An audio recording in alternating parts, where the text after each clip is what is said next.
Hello दोस्तों, मैं हूं प्रांजल। सभी का स्वागत करता हूं क्रिप्टो वेल के बिल्कुल फ्रेश वीडियो के अंदर। तो आज सुबह सुबह एक कमेंट आया और ये कमेंट ने डेफिनेटली मुझे थोड़ा सा सोचने पे मजबूर किया कि ये शायद बहुत सारे लोगों को इस चीज़ की रिक्वायरमेंट हो सकती है। और ये कमेंट बेसिकली किया था अमित जी ने, जहाँ पे इन्होंने लिखा था कि सेवपाल S1 जो वॉलेट है, अगर वो कल को भाग जाता है तो इनके क्रिप्टो का क्या होगा, ये चीज़ मुझे बताना है। तो बेसिकली देखो, आज के टाइम में जब से FTX डूबा है, हम सभी लोग ये चाहते हैं कि कहीं ना कहीं हम किसी ना किसी वॉलेट के अंदर शिफ्ट हो जाए। और आज की डेट में अगर एक सबसे सस्ते वॉलेट की अगर हम लोग खोज कर रहे हैं तो वो है कहीं ना कहीं सेवपाल का S1। लेकिन इसमें एक डाउट ये भी आता है कि इसको क्योंकि सीजी ने कहीं ना कहीं बैक कर रखा है, सीजी के थ्रू ही, मतलब बाइनेंस के थ्रू ये कहीं ना कहीं बैकिंग है, तो क्या बाइनेंस का इस पर इन्फ्लुएंस है? क्या ये वॉलेट सेफ है? क्या हमारा फंड इसमें सेफ रहेगा?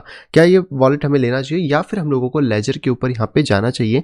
तो चलिए इन सभी चीज़ों के ऊपर बात करते हैं। लेकिन इन चीज़ों को बताने से पहले मैं आपको बता दूं कि ये जितनी भी टेक्नोलॉजीज के बारे में हम बात कर रहे हैं जो कि वॉलेट्स के अंदर है, ये सभी काम करी है BIP39 के ऊपर। BIP39 क्या है? तो यह है बिटकॉइन इंप्रूवमेंट प्रपोजल, जिसके अंदर मेमोरिक फेजेस जो होते हैं, जिसे कि हम सीड वर्ड्स कहते हैं, जो कि 24 या 12 फॉर्मेट के अंदर अवेलेबल होते हैं, उसको बेसिकली यूज़ किया जाता है। और जब भी आप एक नया वॉलेट खरीदते हैं तो एक नया जनरेट करते हैं, एक नया वॉलेट उसके अंदर डेवलप करते हैं, तो यहाँ पर आपके जो सीड फेजेस हैं वो बेसिकली नए तरीके से जनरेट होते हैं। अब ये सीड फेजेस कहीं पे 12 हो सकते हैं, कहीं पे 24 हो सकते हैं, जो कि आपको नोट डाउन करके रखना है। और सबसे इंपॉर्टेंट चीज़ ये है कि किसी का शेयर नहीं करना है, वरना वो आपका पैसा निकाल लेगा। क्योंकि ये वॉलेट आप मल्टीपल वॉलेट्स में भी ओपन कर सकते हो, यानी कि अगर आपने एक वॉलेट के सेवपाल के अंदर वॉलेट बनाया तो आप उसको ट्रस्ट में भी खोल सकते हो, लेजर में भी खोल सकते हो, मल्टीपल जगह पे खुल जाता है।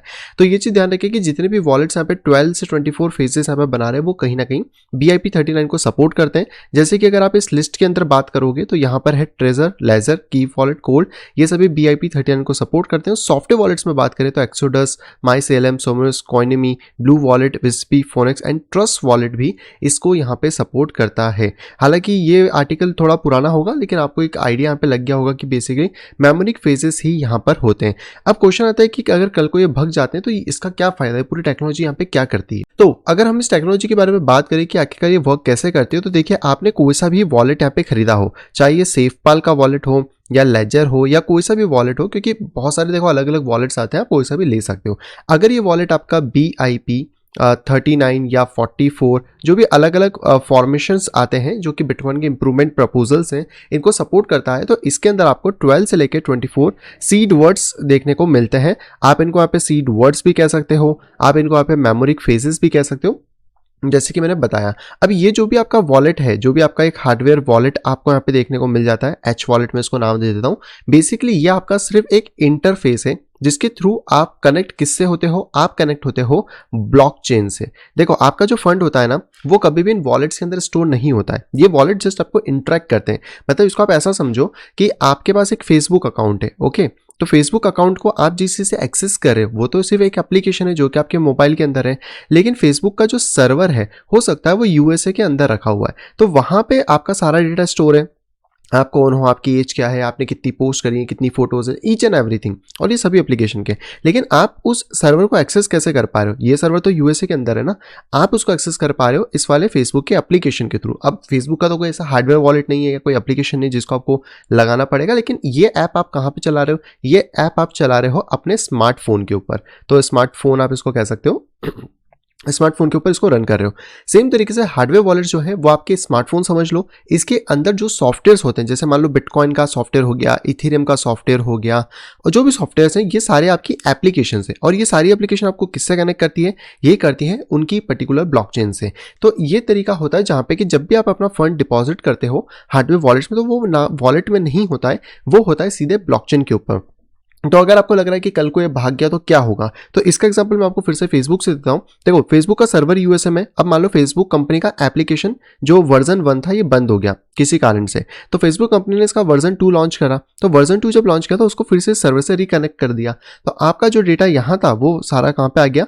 वर्जन 2 के अंदर। सिमिलर तरीके से अगर आपका वॉलेट खराब हो जाता है, कंपनी बैंक करप्ट हो जाती है, या आपका वॉलेट जल जाता है, टूट जाता है, फट जाता है, कुछ भी हो जाता है, इस केस में आपको क्या करना है? आपको एक नया वॉलेट खरीदना है। चाहे तो वो सेम वॉलेट हो सकता है, जैसे मान लो सेवपाल हो सकता है, या फिर हो सकता है कि आप उसमें लेजर का वॉलेट खरीद लो, और यहाँ पे जो भी आपके सीड फेजेस है 12 to 24 वो आप डायरेक्टली इंपोर्ट इसमें या इसमें कर सकते हो।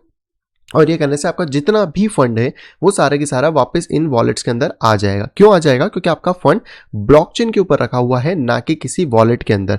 तो ये इंपॉर्टेंट चीज़ है जानना कि अगर आप ये चीज़ पूछते हैं या फिर आप ये जानना चाहते हैं कि अगर कल को कोई भी कंपनी भाग जाती है, चाहे वो सेपाल हो, लेजर हो, कोई भी कंपनी हो, तो आपके पैसे का क्या होगा? तो आपका पैसा एक्चुअली में ब्लॉकचेन पर रखा है, यानी कि सर्वर पर रखा हुआ है। इन हार्डवेयर वॉलेट का उससे कोई लेना देना नहीं है। ये चीज़ आपको एक इंटरफेस दे रहे हैं जिससे कि आप इस ब्लॉकचेन के थ्रू कनेक्ट कर सकें और एक्सेस कर सके नॉर्मल तरीके से। क्योंकि अगर आपके एक्सेस करने का कोई तरीका नहीं होगा तो आप ब्लॉकचेन तक पहुंच नहीं पाओगे, और उसके लिए कुछ ना कुछ आपको एक्सेसिबल चीज़ें चाहिए, जो कि कहीं ना कहीं हार्डवेयर के तौर पे वॉलेट्स प्रोवाइड करा रहे हैं, और इनके अंदर जो सॉफ्टवेयर हैं, बिटकॉइन, इथेरियम, जो भी पर्टिकुलर कॉइन्स के होते हैं, वो आपको यहाँ पे प्रोवाइड कराते हैं। तो आई होप अब आपको ये बहुत अच्छी तरीके से क्लियर हो गया होगा कि जो हार्डवेयर वॉलेट्स है वो कैसे काम करते हैं, और अगर इन केस ये कंपनियां भाग जाती हैं, कुछ भी हो जाता है, तो किस तरीके से आप यहाँ पर अपने पैसे को रिकवर कर सकते हो दूसरे वॉलेट्स के अंदर। इस पे मैंने कुछ वीडियोस भी बनाए, आप चाहे तो देख सकते हो। और अगर आप भी सिक्योर रहना चाहते हो, बहुत सारे एक्सचेंज डिफॉल्ट कर सकते हैं, मे बी इन फ्यूचर एफटीक्स के बाद हमको मतलब ज़्यादा ट्रस्ट तो रहा नहीं है, और आप इंडिया से अगर वॉलेट मंगाना चाहते हो तो इथरबिट को आप ट्राई आउट कर सकते हो, या आपको ओरिजिनल प्रोडक्ट ला के देते हैं। क्योंकि अगर आप इंटरनेशनल वेबसाइट से डायरेक्टली मंगाओगे किसी की भी, तो आपको कस्टम ड्यूटी पे करनी पड़ेगी। इथरबिट में फ़ायदा है कि आपको कोई भी कस्टम ड्यूटी पे नहीं करना पड़ता, और इंडिया के अंदर ही आपको सर्विस भी देखने को मिल जाती है। तो यहाँ पर आपको सभी प्रोजेक्ट्स या सभी वॉलेट्स यहाँ पे देखने को मिल जाएंगे। एंड अब एक क्वेश्चन और हो सकता है कि सेपा ज़्यादा अच्छा है या लेजर अच्छा है?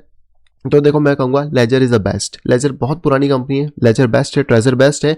सेपल नई कंपनी है, ऐसा नहीं कि बेकार है, लेकिन कहीं ना कहीं ये बैक्ड बाय बाइनेंस है, और इसमें कुछ कुछ चीज़ें ऐसी हैं जो बाइनेंस कंट्रोल यहाँ पे करता है। लेकिन ये वॉलेट बुरा नहीं है, अगर आपका बजट कम है तो आप अभी इसको इस्तेमाल करना स्टार्ट कर सकते हो। इसमें आपको पैसा रखने के लिए कोई भी टेंशन रखने की जरूरत नहीं है। लेकिन हाँ, अगर आपका बजट ज़्यादा अच्छा है तो मैं लेजर के ऊपर ज़्यादा फोकस करूँगा, या फिर ट्रेजर के ऊपर, क्योंकि ये ज़्यादा बिलीवेबल है। इसके अलावा आप चाहो तो कूल वॉलेट्स को भी देख सकते हो, ये थोड़े से छोटे होते हैं, बट इनमें भी आपका काम यहाँ पे हो जाता है, और बहुत सारे आपको चीज़ें देखने को यहाँ पे मिल जाती हैं। हालांकि इसकी लिंक मैंने आपको डिस्क्रिप्शन में दे रखी है, आप चाहो तो मेरा कोड क्रिप्टोवेल यूज़ कर सकते हो इथरबिट के ऊपर, और अपने प्रोडक्ट को मंगा सकते हो। और अगर आपके कुछ भी डाउट है तो डेफिनेटली पूछो, इस तरीके के जो छोटे वीडियोस हैं वो बना के मैं आपको अपडेट डेफिनेटली यहाँ पे करूँगा। आई होप दोस्तों वीडियो आप सभी को यहाँ पे पसंद आई होगी। दोस्तों अगर वीडियो पसंद तो प्लीज़ वीडियो को लाइक करेगा। अगर ये चैनल अभी तक आपने अपने फैमिली या फ्रेंड के साथ शेयर नहीं कराए तो तुरंत जाए शेयर करें, ताकि वो लोग भी क्रिप्टो मार्केट से यहाँ पे अपडेटेड रह सकें। और अगर आप आए फर्स्ट टाइम इस चैनल के ऊपर तो तुरंत जाएंगे चैनल को करिए सब्सक्राइब, साइड में दिए नोटिफिकेशन बेल को दबा के क्लिक करें ऑल के ऊपर, ताकि मेरे आने वाली सभी वीडियो की इन्फॉर्मेशन प्रॉपर टाइम पे पा सकें। तो मैं मिलता आपसे वीडियो कुछ इंटरेस्टिंग वीडियो के साथ, तब तक have a great day and bye bye.